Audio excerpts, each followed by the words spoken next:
Good evening. Welcome back to the Think It's All Over, your weekly football podcast that doesn't take itself too seriously. We've got myself, Ash, we've got Liam, and we've got Crippy in the house, and we don't even have Andy in the comments tonight because he's off doing things and stuff. How are you, gentlemen, though? I'm all right. I'll let you two out for a little bit. Yeah, I've had better weeks, better weekends. Why? What happened this weekend, Crippy? Tell me all about it, son. Let's sit down and tell me all about what was wrong with your weekend.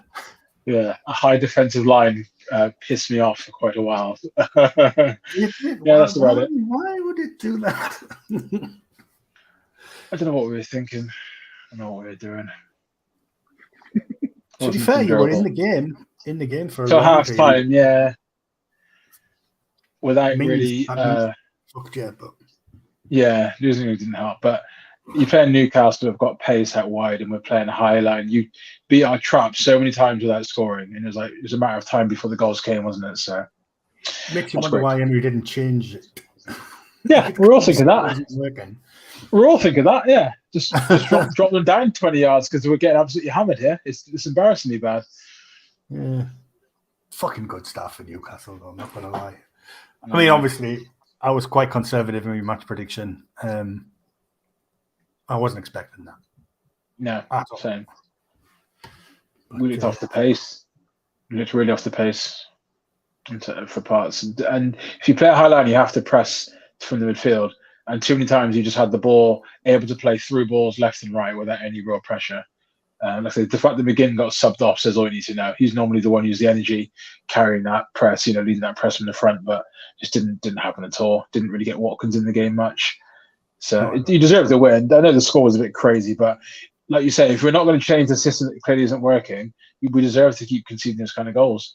So many times you're in on, you had I think Harvey Barnes screwed up the first one of the chances because he played a square ball that was a bit slow. So that could have been another goal as well. It could have been 6, really. But yeah, it could have been way more than 6, to be fair. Yeah, another one where Martinez somehow saved it from. Oh God, yeah. Yeah. The Wilson one. Range, leg. Yeah. I think Martinez managed to stop 3 1-on-1s. He had a hell of a game and we conceded 5 goals. Aside from that crazy bit where he ran out of his goal, like 20 yards off his line. Thinking. And then tried to pretend he didn't foul the play. He was there like touching and going, you went down easy. I was like, no, it's a foul. You should take the yellow card and get back and go. I mean, I didn't agree with any of the calls for a red card. No, it's too far out. There's a defender on the line. There was just everything, every bit of criteria that they look for a red card. It was wrong. I mean, it wasn't going towards goal. There was a covering defender. The only thing is he made no attempt for the ball. Yeah, I agree. That could have gone against him. But anyway, we'll come on to more football-y scores now because we did our predictions last week. Let's see how we got on. Right, kicked off with Burnley Man City on Friday, and I'd just like to draw your attention to that little green 0-3 in the corner there. I got off to a flyer. Yeah, but of course, we all backed City to win, so we all got something there. Arsenal Forest. Nobody got this one right because who would have thought? I mean, you backed them to score, Crippy. Well, I normally go 2-1 as well, don't I? And I got frisky, and that's why you don't get frisky. That's what happens. See, you got too carried away. Exactly. Bournemouth, West Ham, me and you, 3 points again there. Wow. Yeah, lovely. Liam, you had a stinker this week, mate. I mean, it was the first. An absolute stinker. Oh my! Good performance from Brighton there. Almost top of the league at the end of the weekend, but Liam said it. He went before. They got knocked off. Yeah, Liam back before, like. Yeah. I just couldn't see Luton scoring, to be fair. Yeah. It had to be a penalty, to be fair, like so. I don't know where they won the scoreline. Everton. We're going to come on to this game, obviously, because lots to say. Fucking hell, you got shafted. We all backed Everton to get something, but no. Yeah, your friend Morpie again. My God. Football's back. He needs to apologise on Twitter for that. I need to put him in the town square in Liverpool and make him apologise. Newbie Sheffield United and Uncle Roy's feisty Palace. Yeah. All back the Palace win. None of us got the score right, but we'll take it. Oh boy. What this one? I had a good Saturday night. Oh boy. Even though nobody obviously came anywhere near what the final score was. Brentford, Tottenham, Spurs after a flyer with no Harry Kane. How'd you like them apples? God, I know. And Chelsea, Liverpool. Yeah, you and Andy saw it coming, Crippy. Yeah. We Chelsea would be good at home. So that puts us last night's match, which I Wolves will be but Man United didn't turn up. I don't know how they won. So cruel. Wolves, and obviously we'll talk about it later on, but Wolves should have had a penalty without a shadow of a doubt. 100% should have been a penalty. But it's all right because they've had the apology, so they get the point. Oh, wait, no. Exactly, yeah, that counts. But yeah, Cunha just had them on toast. He was just running through them like they weren't there. Hell of a player. So we've got a little league table here. Ooh, okay. Yes. So obviously S is for the right score, R is for the right result, and N is for Nantes. Should have put F. Yeah. Tied on 11, you and me, Crippy. Same outcomes. Like that. Liam, what happened, mate? Yeah, that's all I'm saying. Fair enough. Blame it on the VAR. Okay, now. We might as well get stuck on the VAR. We'll start with your game, Liam. Yeah. Disallowed goal. Talk us through it. I was saying just before we come on, like I'm still waiting for the apology. Unless one's happened and I've just not seen it on Twitter or anything, but where is it? Like, it doesn't make sense. When Mike Dean, of all people, says, yeah, they got that one wrong, it's a bad. But the biggest annoyance, and I was saying to my dad after the game, because he was like, why don't you use VAR then? Because of the incompetence of the referee, he blew his whistle as the ball was going over the line. Like, what do you mean? I went, well, he stopped the play before it's gone in. Yeah. So we can't use VAR. But, they've been told to let the game play out, then use VAR. It's just... I've also heard that they've told VAR to not get involved as much this season and let the on-field decisions stand a lot more, unless it's a clear and obvious error, which obviously didn't come into account last night. Because referees are being cowardly this weekend. Yeah. It's just pathetic. What's the point of VAR at this point? Like, it doesn't work. Howard Webb doesn't even want them to use it. Why have it? It's the I don't know what they're thinking, because the Wolves one is annoying because the whole point was to eradicate decisions like that are in the during the game. You look at it, review it. Honestly, I don't know what they see, and until they have audio available for more of these games, so fans can actually hear it, not just one friendly game that doesn't matter or one game in Australia or whatever. Do this every week. If you really care about the integrity of the sport when it comes to VAR, you've got to let fans in, because Wolves fans will have no idea why that penalty wasn't given. Makes no sense whatsoever. And the Everton one as well, why it was given a foul on the goalkeeper when the player doesn't. The goalkeeper is the one who jumps into the player, but yet gets the benefit of the doubt from it. But again, like Liam says, no reason comes from it, no apology, no reasoning comes from it. So we're just had to believe once again that these clubs just aren't getting the decision they should be. I have no idea why it wasn't given, and I don't know why. I don't know how they look at it over and over again and still say, "Yeah, we're happy with that." They think, "Yeah, I don't think fans are gonna have an issue with that." That's what I find the most baffling. I just can't believe it. It's Premier League game week 1, and we've already had a PGMOL apology to a team, and officials struck off for a week. Yeah, it's a shambles. I mean, like I said, with our one, the referee's blown his whistle, so they can't use VAR. But the one last night, it's a joke. I mean, I didn't watch it because I was asleep. But then I woke up and watched the highlights, and I thought, oh, he's going over to the monitor. Oh no, he's just going to book Gary O'Neill because he's come who then got an apology 30 seconds later. It's like it's just ridiculous. But this is the thing, like, for us and for Wolves, could be the difference at the end of the season. Yeah, exactly. You've got your apology, but what consolation is that when you go down? We've had 5 of them in the past 3 seasons. You could just never imagine the smaller club getting the decision for them and then Man United being robbed, could you? You could never see that happening in a game like that. It always seems to be that because they want to give the benefit of the doubt to the biggest team. All right, Mark? bringing on like all these random yellow cards. Have you seen the rest now? As soon as any players gesturing to get a yellow card, they're there straight away. It's mint. I've seen also do it to Bruno Guimaraes, and I was like, please carry it on. Yeah. That was the first one that I saw, and I was like, the first one I saw, and I was like, what the hell is this? They were for 2 months. At the end of the game, I was like, but then it'd be interesting to see the second Bruno Fernandes does one, doesn't get one. Yeah, do you know what I mean? Liverpool played it. Oh, screaming in his face. It's like, well, I thought that was supposed to be getting clamped down as well. I mean, managers as well. Yeah, the whole thing of coaches, only one person in the technical area. Arsenal had 3.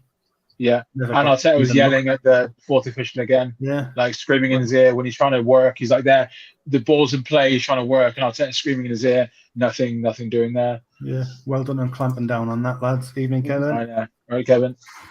Yeah, it's all these new rules they bring in now, don't they? They go like hell for leather on them in the first couple of games, and then just stop giving a fuck. Peter out.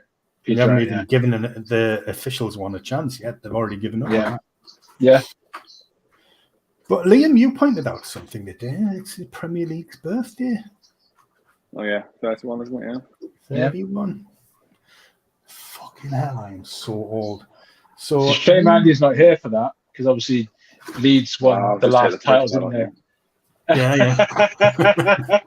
They won the last title. Brian Dean scored the first Premier League goal. Yeah. Came second that first inaugural season as well. Did they? So yeah, Liam, you've charged us with our favourite and least favourite Premier League moments for our clubs. And then I also think you could add in like your best or your funniest moment as well, because I had one which I had to just bring in. Well, you can't just add it now on the spot. You can tell us yours. Yeah. So my best moment that's not Everton related is Gerrard slipped in his temper bar. Yeah. And that was only because Jack told me today, and I was like, oh yes, Jack, thank you so much for that one. I forgot about it. That and Chris Stamble when they were 3-0 up, and Suarez's tears at the full time. Yeah. I remember I was watching that. It was out in it was in uni, and we went out to watch, and they were 3-1 up. I was like, oh, forget this. I'm not sitting in this pub with all these Liverpool fans. So we went into Wetherspoons, literally got a drink, and all I got a notification was it's free. So I pulled it up on my phone. Well, made my day. But in terms of favourite moment for an Everton, I was going to say when we qualified for the Champions League, but I was only 12, so I couldn't I was still buzzing, but do you know what I mean? It's not the same like if it was. Yeah, it's not when you're not really you don't really follow it as much when you're 12. Yeah. But worse was last season. Half time last season, I was done. Yeah. Just ill. Just so sick. That last 45 minutes, which felt like 3 hours, was the worst I've ever been. Crippy, what were yours, Villa? Well, I'm glad Liam gave a general one for Premier League, because I want to do the same now. So one of the funniest moments for me would have been Adebayor scoring against Arsenal. Running the full length of the pitch. That's just epic shithousery. For the worst moment for Villa, obviously, was our relegation in 2016, because it came at the same time that Leicester won the league. So obviously, everyone's saying, "Oh, this Premier League season's amazing, great." And I'm there just livid, like it's been our worst year ever. I've got Robbie Savage was slagging us off all season as well, saying that we were going to go down, and everyone was like, nah, and we did. It was awful season, fans on at each other. There were always fights breaking out at Villa Park as well, because fans just didn't know what to do with themselves. So that's the worst by far. Some of the best moments for Villa would have been the late 2000s, just coming into 2010s when Martin O'Neill was still there and we were getting top 6. Yeah, we overspent and we probably should have got top 4. But we were playing such great flowing football, and we had such a great squad of players. We had Milner, Downing, Gareth Barry, such Ashley Young, massive players all on the same team. Before that team got broken up, it was a hell of a squad, and obviously all of those went on to win titles and represent England tons of times. So we're quite proud of that fact that we had all those at one point. So yeah, I'd say that was my best. I couldn't narrow down a specific moment really, but I said about the Grealish goal against Birmingham City and the Ashley Young winner against Everton back in the day when we won 3-2. That was one of those. I know, Liam. I know it was a big moment. Leicester scored in the last minute, and he went to the other end of the pitch. Was like, Arsehole. Because we were chasing top 4 then. But yeah, that period was probably the best time to be a Villa fan, really. Right now is obviously forget the Newcastle result, but right now it's looking quite fun as well because we got back into Europe and stuff. So it's strings and roundabouts. Oh yeah, it was definitely just a blip on Saturday. I still back Villa to do. I hope so. I like Kev's here actually. I didn't pick this, so we'll bring it up. Worst moment of the tune, but also the funniest is Keegan's rant. Yeah. Is he still there? He's still there. It's epic. It's epic. Oh, that game as well. Epic. Fantastic. But yeah, mine, my favourite ever Premier League moment for Newcastle was Philippe Albert chipping Kasper Schmeichel to round off the 5-0 win. Just the commentary, everything about it was just, And I think that's probably like the first time I really got properly excited about Newcastle. I was just coming to that age where you're like really starting getting into it. Worst has to be the first relegation under Mike Ashley. Yeah. The second one didn't sting as much because we had Rafa Benitez. But the first one, sitting in the pub and seeing that Villa goal go in off Duff's arse. It's like, oh, Jesus Christ. There's some hatred there, wasn't there, as well, because we had the sub on the time thing. There's a lot of anger with Newcastle. That's where the rivalry began, I think, because you got 100%. relegated, and it's subsided a bit now, mind. There's a lot of mutual respect kicking about at the weekend. Oh, for sure. Not after all. The funniest moment's got to be the Joe Kinnear appointment, right? When he became an advisor and he did that interview with TalkSport. Probably one of the best moments for me. Johan Kebab just lies. I got manager of the year 3 times. No, you didn't. You got it once. Just pure lies on air. Just pure horseshit. The day he got appointed, I took a half day at work and I'd gone out on the piss with a few lads from the office. And I honestly thought someone was winding us up when I got the text. Kinnear had been appointed. I was like, nah, this is the end. Those were the banter years of Newcastle, weren't they? And we all have them as a club. Those were the Newcastle banter years when you had that French thing about sounding like shite French players from lower League One clubs. Just that nonsense for a bit. Villa had it too with Paul Lambert. We had no money. We were signing players from the Football League, and obviously Liam can tell you plenty of Everton banter moments as well. So we all have Leeds about a couple of years, haven't they, with that Massimo Cellino? Leeds got it again, aren't they? Yeah, and Risdale, didn't they? The post-Risdale meltdown and the financial whatever. So we've got so much legacy in the Premier League, but good and bad. We've offended our biggest fan. The hate for Liverpool in this podcast. The record of McAllister got booked for waving an imaginary card, so you're waiting to see a Liverpool player get booked. Ash has already happened. Well, I'm sorry. Sorry, Jack. To be fair, I didn't know that had happened either. I had it on, but I wasn't watching it. I just saw the goals going. Yeah. I only watched the second half, so so apologies, Jack. Okay, you're not exempt from that. We'll let you off. Where's Andy? Andy is visiting family or something, I believe. I can't remember what he said now. But yeah, Jack, it's not going to get any better for you, mate, because I'm about to fucking go on one about Jurgen Klopp. Again. Yeah. Fucking just had to have his little pop, didn't he? He's terrified of Newcastle. And they asked him he was in the press conference and they asked him about the one rule about the coach not being allowed in the technical area with the manager. And he's like, it'll only affect one club, Newcastle. Sorry. Yeah. Fuck off. Turkey-toothed cunt. I just don't... I used to love him when he first came to Liverpool. I absolutely loved him. And now I can't bide him. And I just see his fucking cowie jaw going wild on the touchline. And I'm like, just what is he? Yeah. It's so fucking annoying. I can't wait to stuff them next week. But they all turn into that, don't they? After all, they all come to the Premier League and it's like, oh, happy, jolly, it's great to see somebody new. But then they become sort of institutionalized to the Premier League and they become sort of bitter assholes from the side, just constantly being petty about other clubs and talking about other clubs. Like, worry about your own side, mate. Same with Arteta as well. Mourinho there. Yeah. Well, Arteta's becoming kind of unlikable as well, isn't he? Like, I just see him on the sideline, and he's just always on at officials, and after the game won't admit that he's doing it, and Arsenal fans are backing him up. Imagine if we were that petty. Yeah. I mean, we are. Well, Liam can obviously say that he's got more right to be here than all of us, because we've all been relegated, haven't we? No, so yeah, we've all had a little spell out of the limelight. Yeah. You were about what was that? Sorry, 70 seasons in a row. The same. Yeah. It's only 31 years old. Football only started in 1990. Yeah, exactly. Well, 31 then. 31 seasons in a row. Yeah, you're on about Arteta there. I haven't got to the point where I hate him yet. Yeah, I don't hate him, but I do find him annoying at the moment. He's unlikable as an outsider. And as a manager, he's obviously brilliant.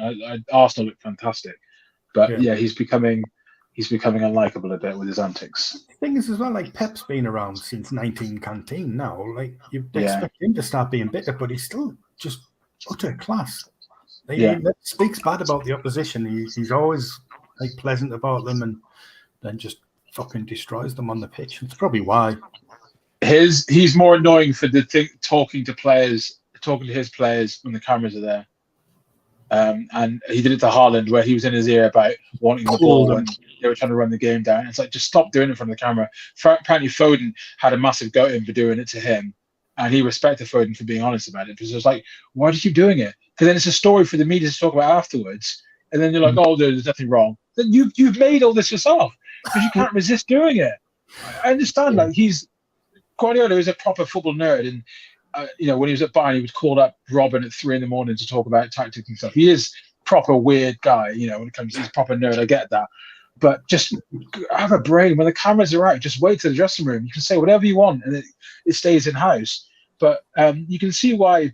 I think I said before on the podcast why Sterling wanted to leave, because it's probably that kind of stuff just grates you after a while, doesn't it? Even when you win a game, when you score 2 goals, you still get your manager in your ear having a go at you, and it just makes you feel little, doesn't it? So I can see why some players get. I've already scored 3. Just fucking give me a rest. I'm not 7-0. Jesus Christ! I know. I've lost my mouse pointer because I was under the screen. There we go. Kissing is how the most calm, measured manager in press conferences. Almost annoyingly so, because you can't get anything out of him. He's FA ready, isn't he? He's FA ready. Yeah, that's the problem. England ready. Yeah, he's going to be in England soon. Okay, very arrived later. Does Crippy think 5-1 flat at Newcastle? And did Mings kill Villa's Wolves? Oh, I was going to ask you about that, actually. I don't think that was any coincidence, was it, that that injury happened to Mings and Villa's game went to shit, basically. I was chatting to a Villa fan today at My Football, and he said the same thing, that Konza isn't a leader. So when Mings came off and Konza had to be the one to sort of help Torres, it just didn't work. Because when you have a defender that calls the line, normally one defender will call the line, and it didn't seem that was working ever. We never got Newcastle offside often enough, and it was so often we were not pressing the ball but still playing a high line. So it was like, oh, you can kick the ball into so much space and you'd get there because Barnes is faster than any of our defenders. So normally when you have Mings would have called that line much better and would have been the last man in the line, so then he could push up last, to get players offside. So that definitely affected us. I don't think the scoreline was overly flattering. I know some people think it was, but like I say, if you're not going to change your tactics and you've seen what Newcastle are going to do, they're going to score from it. Because we're chasing the ball and you've got 30 yards to run on goal and you've got 3-on-1, 2-on-1s every time, you could have scored more than 5. So it serves us a lesson, doesn't it? Serves us right. Did you hear what Sir Alex Ferguson said last night? He was happy with how he played, wasn't he? He said we played good football. The first half was. I said you played us off the park but didn't score. Like, what fucking match were you watching, mate? Watkins didn't have much. Get back in your home, Niall old drunk. I didn't agree with that. First half was a bit closer, but I didn't feel that we were great. We were just in the game more, and then second half it all fell apart. Again, this comes under what I was just about to ask. So Mark's saying he worries for Villa because they lack leadership on the field with Mings out. So I was going to ask, how do you think you're going to cope without Mings and Buendia for a long time? So I'll start with Buendia. He is a loss because I'm sick of Coutinho, and Buendia had a really good preseason before the injury. So that sucks. And he was good last season too. So I feel for him because he would have been a regular in the starting lineup. So that's a shame to lose him. Mings is massive. Obviously, he's our leader at the back. And he's had so much stick in the past about the mistakes he makes, but he's always been our best defender, always been the leader at the back, always wants the ball, even when we're losing games. So he's got more courage and bravery than most of our players, really, Mings. And I don't really trust Konza. And Konza kind of proved that he capitulated against Newcastle. Made a horrible error. Yeah, exactly, Kev. Made a horrible error. We all know what he was talking about there as well, don't we? Yeah, just dithering on the ball. Just what was he doing? So it is, it's the worst defender to lose, really, because Mings is a good leader. But so I'm just praying that Diego Carlos can come back and we can have him in as well. Yeah, true. Evening, Liam. Do you think Villa will sign another centre back now? Well, we've got too many as it is. Still got Callum Chambers and Harris. Technically, I know they're not great, but I don't think we'll sign another one, to be honest. Because we've got Diego Carlos, Torres, and Konza fighting for two places. So I don't think we'll get another one in. But it is a worry. Just a little bit. Mm. Diego Carlos and Ollie. That's just all me. It's all Villa. So what was the question? Could Diego Carlos or Ollie Watkins step up to be captain? Watkins certainly, yeah. Be a bit soon for Diego Carlos because he hasn't really played a lot. But Watkins definitely is a good leader. Can you speak English? I'm not sure about Carlos. Yeah. Watkins hasn't got the attitude for it. Carlos has barely kicked the ball. Yeah, he hasn't. Good. It'd more likely be to like McGinn, though, wouldn't it? I think McGinn would. He'd be the obvious choice, wouldn't he? Yeah, for sure. Anyway, let's stop talking about Aston Villa. I know this is crazy. Yeah, we lost as well, and we're getting all the coverage. We've still got another couple of points here that Everton related. You've got Maupay missing sitters, 1 goal in 30 games for Everton. Why? That's confidence. That. No. Do you think? I felt Liam was pain watching that game. The thing is, all he just needs is the ball to hit his arse and go in. Yeah, he does. He just description man has got away with one. Christ almighty. Yeah. Well, we did come that. A yellow card. Yeah, we mentioned it before. We agreed it was just a yellow, but total fucking mentalism. Everton got robbed. We didn't. What's going on with Everton's transfer activity then? You can't rely on him for goals, can you? No. So, I mean, Calvert-Lewin played 90 minutes today in a training game against United. So he's supposed to be fit for Villa. It's not very nice, man. The spelling, Jesus. So he should be fit for Villa. And kicking off at the idea of him playing for Villa, I think. But if we had him in front of goal against Fulham, I think it's game over by our time. Easy. I agree. Just looking at the chances that we had. The first minute, Decore threw on goal. All he has to do is pass the ball to Garner for a tap-in. I was screaming, pass the ball. I could not fucking believe when he just went for goal. But at the same time, Leno's pulled off some absolute worldy saves. Because he still stopped Decore scoring. And then the Maupay chances, he has like split-second reactions to deal with it, and he saved them. Mm-hmm. Yeah, he should probably do a lot better. But again, that's confidence. I think Patterson missed a sitter as well, didn't he? Yeah, he just whacked it as hard as he can. He just whacked it. Oh, he needed composure, and that's where. Obviously, it comes with experience. He side foot that Coleman gets that to goal. Yeah. Dyche is very good at. Dyche is good at setting up a team with a plan, and the plan worked to a T. He ripped Fulham to pieces multiple times, and Dyche can't put the ball in the net himself. So he's there thinking like, "God, come the fuck on, man! You can't miss 4 or 5 chances in the game and expect to win it." And then Fulham did punish you for it. He didn't really have much to do. Like, this is the thing. I forgot what it was, some Twitter account or X account, what you want to call them, saying the worst performance of the weekend, and Pickwood was in goal. I was like, you have no laugh. He didn't do anything. He picked the ball out of the back of his net once. That was it. Yeah. Maybe that's all what they have to do, it's one shot and let it in. Yeah. But again, it wasn't even his 100% fault because, Tarkovsky and Michael Keane decided to start marking centre midfielders instead of the strikers. Yeah, they left him free at the back post, didn't they? And the ball come across and he's a sitter. But, yeah, it's what it is. So we'll just have to see what happens. I mean, luckily we're playing bottom of the league this weekend. Hopefully, we can't do that happening, let's be honest. Brilliant dig, that. But we called it, though, didn't we? We were texting through the game and we called it one shot is all it's going to take. And it's just fucking Everton's luck, basically. You should be confident, though, that Everton will be right this season. I've not seen anyone predict Everton to go down this season. This same as last season. Our first game of the season last season was Chelsea at home. We lost 1-0 to a penalty. And we had Godfrey go off with a leg break and Mina go off, both in the first half. And we absolutely dominated them. And the second game, we lost 1-0 to someone else. Was it Villa? It might have been, actually. I can't remember now. We lost 1-0 to the second game to whoever it was, and we dominated them as well. We just didn't have a striker. But we didn't even have Mopai this time. And then we started Mopai, and we beat West Ham 1-0. It was like, all right, you know what? Not too bad. And then it went downhill. Went to shit. Chelsea are on a bit of a mad one at the minute, aren't they? Just nicking all of Liverpool's transfers, and now they've just activated the release clause for Michael Olise from Palace as well. Yeah. How many players did he need? And where the fuck are they coming from? You can see what they're doing, can't you? They know they're going to get a 5-year transfer ban, so they're signing the youngest players they can to just keep them and develop for years.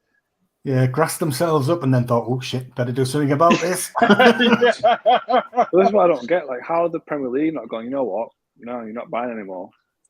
We can't even talk to a player without going, excuse me, can we talk to him? Mr. F. Do you know what I mean? It's ridiculous. But we said that last week. Still offering out 6-year deals. It's not an investigation. They've admitted wrongdoing. They've said, like, our history, we had some dodgy transfer dealings, so just stop. Like, what are they waiting for with the ban? Chelsea are making losses as well. Chelsea made a loss last season. So I'd love to see what the numbers are going to be next financial year. It's going to be very dodgy. Fucking buckle. Absolutely fact. They got no Europe. They didn't get any Europe to pay for, so they haven't got that extra broadcasting money, have they? Didn't get if they smash it this year and get any European football, they're going to get kicked out of it next year. Yeah, possibly. Like Juventus. Yeah. Also, 115 million for Moises Caicedo. Really? He's had one good season. I know. That's fucking nuts. Well, it takes it, doesn't it? Yeah. I mean, obviously, Liverpool were going to pay that, so they had to. But, like... Mr. Jurgen Klopp, who said the day that we spend 100 million on a player is the day that it goes to, that guy. Yeah, the guy because Newcastle's ruining football with all their big transfers, but we've spent half of what But the thing is, I don't even believe that they've bid for it. I think it's the owner's way of getting the fans on board. Because there's no way in hell they had bid that much for Caicedo, what they wouldn't do it for Bellingham. I agree. I agree. You know what I mean? That's absolute bollocks. Yeah. There's not a chance in hell. Not sure if Jack's still around or whether we've offended him to the point of leaving, but I would like to know how he feels about Chelsea nicking these transfers if they were actual real. They could have got Lavia ages ago. They could have got him ages ago if they wanted to pay 50 to 60 mil for him. Yeah, I think that's a lot for mine, but I understand you're paying for the potential. But yeah, they could have had him weeks ago if they were willing to put that money up top. But also, I'd say the biggest myth with Liverpool is the fact that they claim that they haven't spent like Man City have, so they can't. Does my head in that? It's like, nah, since you spent all that money, that's when Liverpool became title contenders. Let's face it. And now they've been throwing money around like crazy. They're still spending the Coutinho money. That's what it is. Yeah, still living off it. Yeah. And then TTC sits there in the press conferences and just throws shade at teams that are buying players or teams that are doing better than they are. I mean, they've gone and fucking grassed Chelsea up anyway, haven't they? They've gone to the FA and said, how are they doing all this spending, please? Like, nobody else has said anything, but Liverpool is straight there. They don't do themselves any favours, mate. I know. Like Jack says that we throw a lot of shade at Liverpool, and we do, but because they bring it on themselves. Yeah. Except for in Liam's case, he was born to hate. Yeah, That's a different thing. Where's my fucking mouse gone? Chelsea did sell big, but does it justify spending so much and getting so many players? Yeah, well, how much did they sell for, though? I mean, they're 160 mil, I think it was. Well above. And if we think Chelsea are bad, what about Neymar going to Saudi for over 300 million? It was 86 million, wasn't it? I think it's his contract is going to be up to 300 million. His wages in total, yeah. That was actually going to be the next point, so... That if you post something on Instagram, social media or anything, any post about the Saudi League, you get like 500k. Oh, God. So Ronaldo gets like $1 million a post on Instagram, doesn't he? Yeah. Insane like, money. Well, what should I do? Oh, you know what? I'll just post about the Saudi League. I know. I'd be the biggest shit in the world. I'd sell my soul. I'd be a piece of shit. I mean, I think we all would, let's be honest, for 500. Of course we would. I'm all for that Saudi regime. Oh, yeah, I love it. There was a City guy on TalkSport earlier that said Bowley was simply ignoring FFP rules. Oh, well. At least there's other clubs getting in on it, but yeah. Because we know how much Chelsea must be making based on transfer sales and the fact they're not, let's say they're not in Europe this season, whatever. So we know that they are running a loss every season for sure. So it's going to hit them after that 3-year period when it's over that amount. All's forgiven to Chelsea if they just want to give us Lukaku on loan. I'll take it. we'll take a little percentage of the wages, 10%. It'll be right. We'll pay 7k a week. 7. Did any of you watch the Newcastle thing, by the way? I watched the first episode, yeah. No, you got uppity about it straight away, didn't you? The Gordon thing. What was your thoughts on that? See, I thought, not just the Gordon thing, I thought it was could have been better, the episode, if it makes sense. Yeah, I get what you mean. Because they were going on about, Gordon's our number one target, but then they didn't even show any of like the actual transfers. Like the Leeds United one, when they got Dan James on deadline day, they showed everything. Like, oh, right, we're trying to send the fax off. Oh, they're not answering. Right, on the phone, blah, blah, blah. It's like, sorry, Dan, it's just not going through. After he's got the photos and everything done. Yeah. But then like, they don't even mention like, oh, Anthony Gordon's not turned up to train for a full week.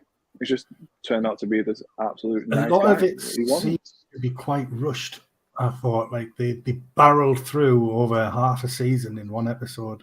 I don't know what one that's going to be. That's what I don't get. It was supposed to be all of last season, but then the start of it was the end of the season 4, so when they took over. You survived, and it's like, right, so this season is. But all that was stock footage. That wasn't then. The Amazon cameras weren't there for that. So. No, but then again, the first episode. I don't think they were in from the start of the season, which was 2 days ago before deadline day. Yeah, I think that's about when they came in. So that's like they didn't have a lot to work with. Right. I don't think they followed them for the entire season. That's why it's only 4 Unless episodes. the approach them around Christmas time was like, look, you're smashing it. Let's do it. Yeah, I think that's why. They should have like, listen, Bill Kenwright, you want some more money? You're having a stinker. Let's get you on the telly. Don't worry, Liam. You have Jack Harrison now to replace Gordon. I don't think that's a bad 2 to 3 weeks signing, when man. he's injured, because he's injured at the moment. Yeah, who was it that was going to get him the other day? And then pulled out because it was a Villa. Yeah. Yeah, because at one point he did a Dan Juma, didn't he? It was like, oh, he's going to Everton. Yeah. He's like, oh, now he's going to This Villa. is what I don't get. But like, we've known for 10, 11 weeks that he's got this clause in. And I said to you the other day, I think it's because obviously McNeil's injury might be worse than it was. And why is it taking us this long to get him in? Like, do it last week. I know. I never understand this, Liam. Never understand. Why have we not got a list of players at relegated clubs and go, which one do we want to have that's dirt cheap? I never understand why clubs aren't ruthless like that. They just seem to be so slow to make moves. Yeah. So why are you doing all summer when you're not, like, you've got the whole summer this is your job during the summer. You've not got games to prepare for. It's just recruitment. I think the main reason we've not done that Harrison one was obviously because our target is Nanto, isn't it? That's the thing. That's our number one target. Yeah, true. But then that's going to be funny if he doesn't come.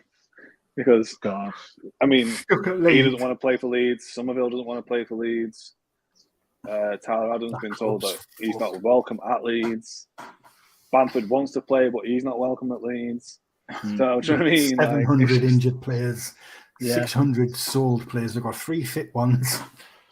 Fucking Andy's having a mare and he's on a meltdown. they might actually go back down if they're not careful. If they don't do something quick, yeah, they're up shit creek. I think there is 3 worse teams than them, but it's just an absolute mess. I get that Nonto wants to go to the Premier League and stuff, but he's 19. He could have a good season in the Championship and still get a hell of loads of good Premier League clubs. Still plenty of time. Yeah, he's not. There's no rush. It's not as if it's his last move of his career, is it? You know. So. No. Adams to Bournemouth's a good shout from Kevin there. I wanted Zilla. Yeah, Newcastle was still interested. I don't know why Liverpool don't go for him. Well, they might as well. 20 million. Do you know what I mean? Yeah. Chelsea nearly had him, so why the hell not? Yeah. He's obviously that standard. Who else? Nah, it's gone. Highlight of the weekend. Fucking go on, Roy! Fucking get him! Pissing myself laughing at that. Yeah. What a legend. They played well as well, Palace. Obviously, I remember I said about I was worried about Roy staying. Palace looked really bloody good. He looked really good. Looked all right. I mean, I don't know how they're going to take losing Elise as well as Zaha. Oh, God, I know. Yeah. We'll see how they get on. Which brings us on to our predictions for the top 6 and bottom 3. Are you ready? So did I. A lot of repetition. Yeah. All 4 of us gone for Man City, obviously. A bit of variation on 2. And Crippy and Andy going for Liverpool. Do you think they're going to be that strong? Yeah. I'm half worried about them not having the midfielder. They still, because they can't get Casado now, they do still need one big name in there. But I think they've got more experience of juggling to Europe and Premier League than Arsenal have recently. So I think that'll hold them in good stead. I think Arsenal are going to go all out to the Champions League and they're just going to be knackered every weekend. So I think Liverpool can handle that. Fair one. You've gone for Chelsea, Liam? Sure you reckon? It's their only focus, isn't it? They've got no York or anything. That's it. I keep forgetting that they haven't got that distraction of European football. Like, they can just charge up the league. I've been a bit harsh to them. They finished 10th, wasn't it? And then they won the league the season after with Conte. True. Yeah, good point. I just worry about the age of the players because their midfielders so young, and I think they're going to have energy and exuberance. Yeah, for sure. I just wonder if they can maintain that in the last quarter of the season when the mental stuff. We've got like 20 players to pick from. We've got Enzo Fernandez, we've got Caicedo, who else? Lavia, Gallagher. Yeah. Obviously, whoever else played on Sunday. And you've got Poch, who loves young players that he can mould. Yeah, it's a good fit.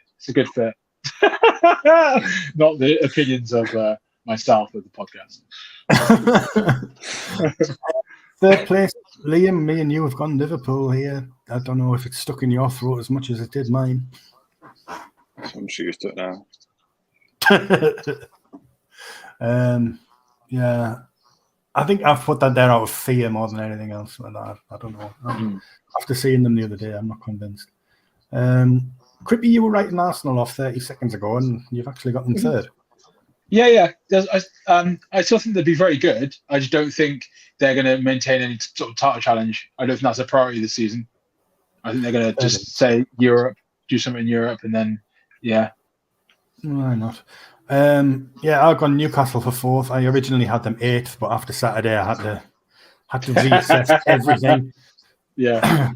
I thought, fuck it, fuck being conservative, fuck being pessimistic and expecting the worst so that I can celebrate the best. I'm just going to go for balls out, 4th again. Yeah.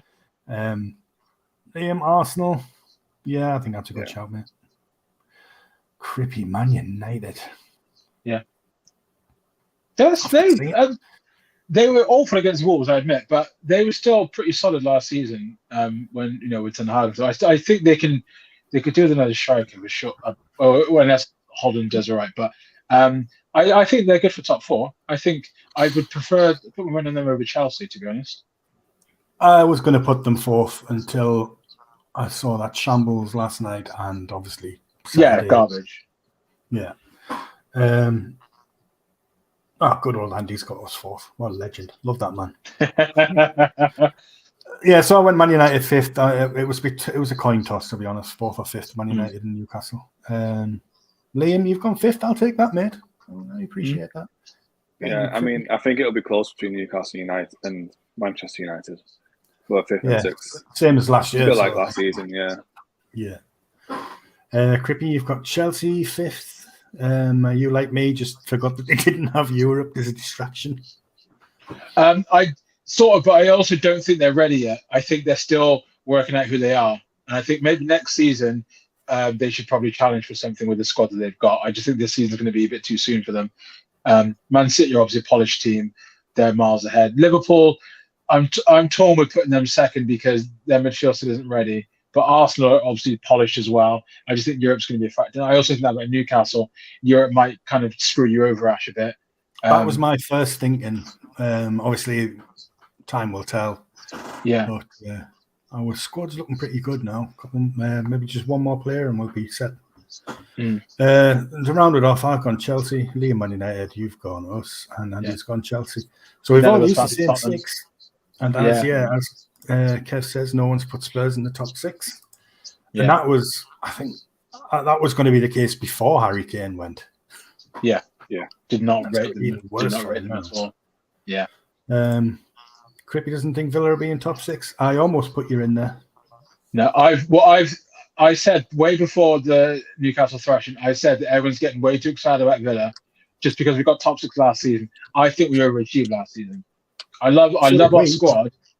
Yeah, but I don't think we can maintain that. We have strengthened the squad really well, but I said before that there's 7 teams better than us in the league, and I still stand by that. So I think if it wasn't for Mings and Buendia, I'd have probably had you in 6th. Okay. Based on the fact more options than me. He's replaced Buendia, aren't you, with that Zaniolo? Yeah, he's meant to be coming in from Galatasaray. Yeah. That'd be a good signing. That would be good, yeah. Bottom 3 is very similar. In fact, we've all got Sheffield United and Luton. Yeah. It's just a little bit of variation. I've gone Bournemouth, and I'm not sure why I did that. They've spent a lot of money, Bournemouth, but obviously that doesn't always mean success, as in the past. Surprised at Forest, Liam. Hanging on about that manager, though. Iraola, everyone thinks he's mint, so I don't know anything about him. I'm just joining the bandwagon, basically. Liam, Forest? They've not really signed anyone. That's it. Signed Alanga. They don't really have a keeper. But they signed Matt Turner. Yeah, they signed Matt Turner, but yeah, I don't know. Between them, again, Bournemouth, but even think Palace. Do you know what I mean? Like, if they're going to struggle, because they've got no Zaha, they've got no Elise. Edouard don't really score much. All it takes is Eze to get injured, and then they're very, very, very. Do you know what I mean? Like, he was good as well. Yeah, he's still influential. So that's all you have to do now when you play Palace. Just take him out. You're done. Yeah. I'm sure, Kevin, I'm not listening to you. Crippy, you went for Wolves, mate. Yeah, they've sold like the heart and soul of the club without really replacing them very well. They've sold so many players this summer. They've lost. I did have Wolves before last night's game. Just want to me too. they did look good. Too bad. I'm going to stick with it though, because I do still think it's going to be telling that. I'm just having a quick gander. I think it's Cunt looked fucking awesome, so I'm now thinking, oh god. But I'll stick with it, and it is what it is. But they lost Neves, Collins, Cody, Raul Jimenez, and Martina, I think, went the season before. Traore as well. So they've lost so many key players in the same summer. I felt that was going to hamper them, but they did look fantastic against United. And then changing the manager 2 days before the season kicks off. Yeah, meltdown. Strange one. The thing is that I reckon that'll go in Gary O'Neill's favour. He'll want to do something against Bournemouth, and he'll want to send. Well, I like the appointment. Yeah, I like the appointment to be fair, Gary. So he got shafted, didn't he? Let's be honest. Oh yeah, he's got a massive point to prove. And then just send it, mate. His face didn't fit. It's always one of those types, Gary O'Neill, isn't he? Where like he just isn't that attractive appointment. So yeah, easy to get rid of. Top 6: City, Arsenal, Newcastle, Liverpool, Man U, Chelsea. Jesus. He's really back in Newcastle. Will Brighton get Europe again with 7th, do we think? It's got to be between Brighton and Villa, isn't it? It's tricky, isn't it? Because Brighton keeps selling all their players, but they look class. They still look good. Ferguson's obviously going to be a hell of a player within the season. Definitely. Yeah, I think they're going to be definitely top half, aren't they? Oh, I would have thought so. They're going to be there or thereabouts. Well, like comfortably top, yeah. It's gone Forest, Sheffield United, and Luton. Luton can't even play again. I know when I did the score prediction list and got to the Luton game and it was postponed, I was like, why? Oh, yeah, they haven't got a fucking ground up to standard, have they? They're making errors at the back as well. You see that their defence was a bit shaky. I know it's the first game, and obviously they will settle with the pace of the play. But that is his name Pele. That the guy that the guy that tried to lob it over him. Yeah, the one that's been there since they were in the non-league. Yeah. Oh god, awful error. I mean, it's a good story for him, but it was like, come on, man. Why are you trying to do flicks over in your own 6-yard box? What were you thinking? Just god, yeah. Right, score predictions to round us off, and here we've got Forest, Sheffield United. We've all Crippy, you haven't got Forest winning that. Cowardly, cowardly by me. Yeah, standard, really. Fulham versus Brentford. Me and Liam have gone for a Brentford win. Crippy, Liam's definitely bitter though. Liam's angry. I don't blame him. Yeah, I don't blame him. Don't do anything. Liverpool, Bournemouth, all going for a Liverpool win on that one. Kind of makes sense. I was going to say they'll probably score with the first shot on target again for them, so it's all right. The only shot on target. Yeah. Liverpool, Bournemouth, all got Liverpool. Wolves, Brighton. Who's got Wolves winning? Nobody. So yeah, that kind of makes sense. Me and Crippy have gone for draws on that one. Did you do yours after last night's game as well? No, I just think Brighton are going to be good, but it's an away game, isn't it? It's not always a guaranteed win, so I think I give Wolves benefit of the doubt. Fair dues. Spurs, Man United. Liam, you've got Spurs winning. Confident that. Yeah. Banter. Mint. Me and Andy have got Andy's got Newcastle beaten. No, he hasn't. Sorry, I'm reading it backwards. Nobody's got Newcastle beaten Man City. You've got a draw, Ash. That's a very. I'm going with a point. I actually am backing us to win in secret. I thought I'd go with a draw just to lower the expectation a bit. Villa, Everton. Sorry, Liam. Bit of a clean sweep. I mean, you didn't back yourself either. So. I've gone for 3-1, thinking that there might be a third late goal later on if we're pushing people forward. It's usually the case. West Ham, Chelsea, clean sweep of Chelsea wins, and we've all backed Uncle Roy to get stuffed by Arsenal. Yeah. Sorry, Roy. A couple more comments. Brighton are unbeatable at the Amex, pretty much. Luton's manager. Apart from last season when we 5-1. Apart from that, yeah. Haaland will be the difference between the Man City and 2. Yeah, but De Bruyne is out as well, so yeah. That's one less person to get the ball on right on the end of Haaland's toe, so it gives us a bit of a chance. Just on the manager losing his voice thing, if you saw the interview afterwards, I kind of felt it was like they were like rimming him a bit too much. Because the guy was like, "Oh, I bet all the lads will be giving you loads of banter," and just it's like, well, "You wouldn't say it to anyone else, would you? Like, just shut up!" Like, it just felt it's like, could you imagine if he said that to Klopp? Could you imagine if he said that? Yeah, no chance. He'd storm out, wouldn't he? It kind of feels like it's like because it's Luton, we're going to give Luton more. We're going to just suck Luton off because it's we all want Luton to do well. Although, it felt like that. I think because of the manager, I thought like he's like. I reckon they said the same with Dyche, you know what I mean? Like, he's one of those fellas, you know what, you'll have a laugh at him. Yeah, true.